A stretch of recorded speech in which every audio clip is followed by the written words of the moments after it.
Hey friends, welcome to mini module call 3 titled Choice of Strategy. It's me, Ashley, and Jen. We're back again for this 20-minute short but informative mini module call. We are so glad you're here. Yes, we are. Thank you, Ashley. Ashley, will you share some of our goals with us, please? Absolutely. So first one, we are going to explore a variety of instructional strategies in this short time together, and we are going to prepare for effective use of strategies in face-to-face and the virtual learning environment, really honoring that some of us will start school in that virtual learning space and thinking about how do these strategies transfer. Absolutely. So, as we all know, there are lots of strategies that we can use to support students in learning, but it's really important that we select the right strategy that aligns to our purpose, which then also aligns to our learning objective. So, why is it important to select the right strategy? Well, here we have a quote from our ALM guidebook. If you flip to the back, you will find Appendix A, and we have pulled a quote from Appendix A because we don't have you going there on your own. So we wanted to bring about a few important points from that text. So this says, strategy should always maximize student interaction with your content in ways that make good subject matter sense. If you find yourself inserting strategies just for the sake of doing literacy, ask yourself whether the strategy is being used to provide access to content or to just serve as busy work. If it's the latter, you will want to rethink your plan. So, Ashley, let me ask you a question. Is there a word or phrase in this quote that really jumps out at you or stands out to you the most? Yeah, so I've read this quote a number of times, and different times I'm drawn to different words, but for the context of this conversation, I'm really drawn to that maximize student interaction because I really think that that's one of the beautiful things about the strategies that we introduce teachers to in ALM is that they really promote collaboration and participation and get people excited about engaging with content in some really cool ways. Yeah, absolutely. So hopefully you've seen just in the few short days that you've been with us, and you still have another day left to go, ways that we have engaged you all and had you all interact with each other and the content and with us. So all of that interaction hopefully is very purposeful and hopefully very beneficial for you as learners of content this week. So a couple other things that jump out to me here is providing access to the content, right? A lot of our students need a little bit more scaffolding and support to really have a foundational understanding of particular content. And another piece is that idea of subject matter sense. So if you're a science teacher, thinking about strategies that support the specific types of text that you have in your classroom and just the content itself. So thinking through those things. So the last couple of days, you've engaged in a variety of numerous different strategies from the ALM training. So you can see them listed here for you. So what I'd like for you to do is I'd like for you to identify one that has strongly done three things: maximized your interactions, helped you make subject matter sense, and gain access to the content. So I'm going to give you just a minute, and then I'll share mine with you. But I'd like for you to just take a second here, review the list of strategies that we have in front of you, and then think about which one has really impacted you as a learner.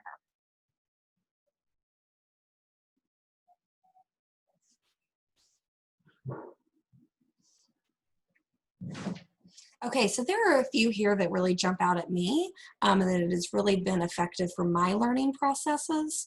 So the first one is list group label. That really helped me because it enabled me to pick out common themes and big ideas from important vocabulary that was in the text or just important phrases from the text. And so finding those main ideas throughout really helps me better comprehend the text. And another one that really helps me is that idea of paired verbal fluency, because I, as a learner, do really well when I'm able to process out loud. So having a space that kind of forces me to do that and think out loud and share it with somebody else helps me process. You know, that old phrase that they say is the one doing the talking is the one doing the learning. And so I think that really speaks nicely to that piece. But also kind of getting to take a peek into someone else's thoughts around that same idea and listening to my partner share and us having that back and forth verbal exchange is really helpful for me. So Ashley's going to talk with you a little bit about how we have modeled throughout our presentation this week, our training that we have set up for you this week, how we have purposefully selected different strategies for different pieces of this training. Yeah, so we kind of always go through these 4 questions here, and we lay it out for you, and we've modeled that, as Jen said, in the training this week. So what are you reading? So we're going to just use this example here. We asked you to read academic dialogue from pages 37 to 42. We always tell you why we're having you read it. Again, establishing that purpose that Jen spoke of. And the purpose of having you read those pages is to build your understanding of how we develop effective academic dialogue in our classroom. And we always give you a tool. We wouldn't just set you free to go read without giving you some sort of tool to help you interact with the text on the page. So the tool that we had to use for that was, it says, I say. And then we always let you know who your audience is, because who you're writing for informs what it is that you write, how you say what you want to say. So for this particular strategy of it says I say, with this particular reading, we were having you write to yourself, right? So that you were your audience in that space. Yeah, very good. And so we have another example for you here that we're going to engage you with or engage in for this call. So here we're going to have you engage with an STW, which you will have engaged with a video as part of your independent study across these 3 days. So we're just showing you another way that you might use that STW. We modeled it with the non-traditional text to video. We're going to model it now with the non-traditional text of a cartoon in order to help you comprehend that text. So even though a cartoon might appear simple with few words, primarily relying on image to convey meaning, the See, Think, Wonder is a really nice tool to use for a cartoon. And then for our audience here, I'm going to be doing a think aloud for you guys, my colleagues. Perfect. So let's get started. So I found this cartoon, and we think it's a cartoon, right? All we really know about it, it's a self-operating napkin is the title. We see this black and white illustration. Depending on our background knowledge, we're all going to see different things. So one of the things that I see because of my background knowledge is I see a Rube Goldberg machine. So I'm going to write that there. Now, Jen, if she's sitting in the same science class as me, and this is the image that the science teacher has projected, Jen might say, I see a clock, I see a spoon, I see a bird, I see a machine even, and she may not have the name Rube Goldberg in her background knowledge as part of her schema, so that may not be how she phrases it, and that's okay. That's the beauty of the C column. We're bringing what we already know to the table, and there's really no right or wrong answer, right, to what we see. Which can be really insightful for a teacher, right? It's evidence of your background knowledge, your schema that your students come to this particular lesson with. Right.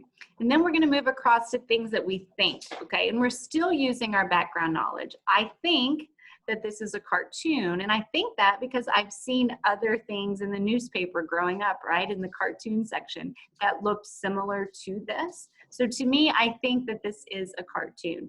It also has a signature there in the right-hand corner, which I know most cartoons are signed that way. So that leads to me thinking that it has very few words, it has a title, it's in black and white, all things that I know are kind of characteristics or elements of a cartoon. And then I'm going to move into the wonder. And what I love about the wonder column is it's something that I can't answer just by looking at this, right? I'm going to have to do some research. I'm going to have to be inquisitive. I'm going to have to seek out a person as a resource. I'm going to have to seek out a digital resource or a book in my classroom library, another adult, somebody else, something else to help me answer this. So my wonder is, I wonder who illustrated this design. So although there's a signature there in the right-hand corner, I can't make it out. So I would probably, if I were a student in the classroom, my teacher would tell me I can go onto my device, I can search out some of my wonders. So in my search engine, I might put cartoon, self-operating napkin, Rube Goldberg machine. And then likely it's going to take me to a hit to let me know who it was that illustrated this. So I point that out to take the time to say that wonder column is really a magical space for students to go deeper, learn more, and giving students the opportunity in class and outside of class to seek out answers to those wonders. It's so amazing what you can do with a simple image like this, isn't it? Mm-hmm. I love it. Well, thank you, Ashley, for that Think Aloud. So we have another quote from Appendix A in your ALM guidebook that you might want to flip back there and highlight.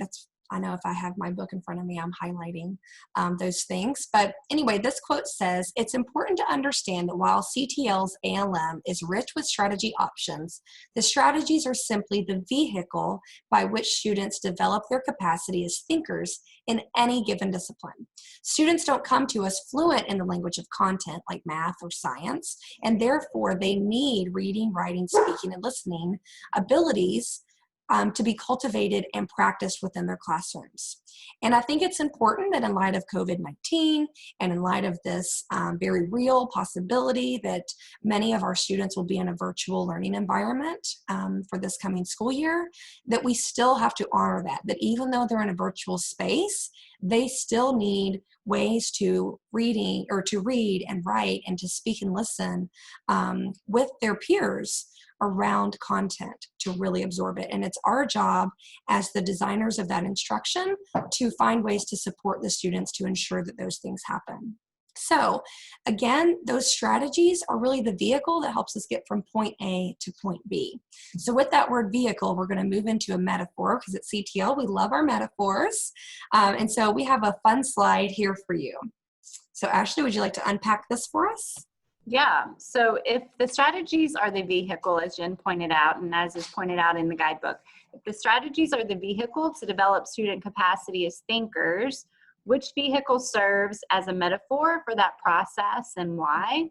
So we have a cupcake truck, a Volkswagen van, an airplane, a Corvette, a tandem bike. Did I get it right that time, Jen? Yeah, and tandem. a train. And so, you know, I'm drawn to all of these for different reasons, but the one that's speaking to me today in this space is the Corvette. And I went with that because I knew from my background knowledge and growing up in Bowling Green, the home of the Corvette, that the Corvette is one of those cars that can like accelerate super quickly, right? That's part of its draw. So I did do a Google search to figure out how quickly that acceleration happens. And a Corvette can go from 0 to 60 in 2.8 seconds, which is incredible to me. And so I was really thinking about that metaphor and how strategies do that for a student as well. They really accelerate the learning process for our students, and without them, students can be slowed down to the comprehension of the content. Yeah, and that's one thing that we're always trying to do, right, is go faster and get more content in to our students, right? Because instruction time is so precious. So that's a nice metaphor, Ashley. Thank you. So when I look at these images, I'm kind of drawn to the train and the idea that the train, has many cars that it's pulling, and each car could maybe represent subdomains of literacy. And all of our students could be riding the train because the train and all those cars together are all traveling and moving forward. And not to mention there's instructional leaders, principals, teachers that are serving as the engineer that might say welcome aboard to all of our students. So so I really like the train. I'm like Ashley though. I could probably find a metaphor for each one of these images. So metaphors are so much fun, and they really help elicit some critical thinking skills. So if you've never tried metaphor making with your students, you can really make a metaphor connect to anything, any kind of image, any content area at any time, and it can be a really quick thing in your classroom, but it could really be eye-opening to see the connections that your students make. So that is all that we have for our mini module call number 3 today. So there will be an exit slip for you as always that will be linked for you to the right of this video on our mini module page of the Google site. So thank you so much for joining us today, and we will see you next time. Bye-bye. Bye. Thanks, guys.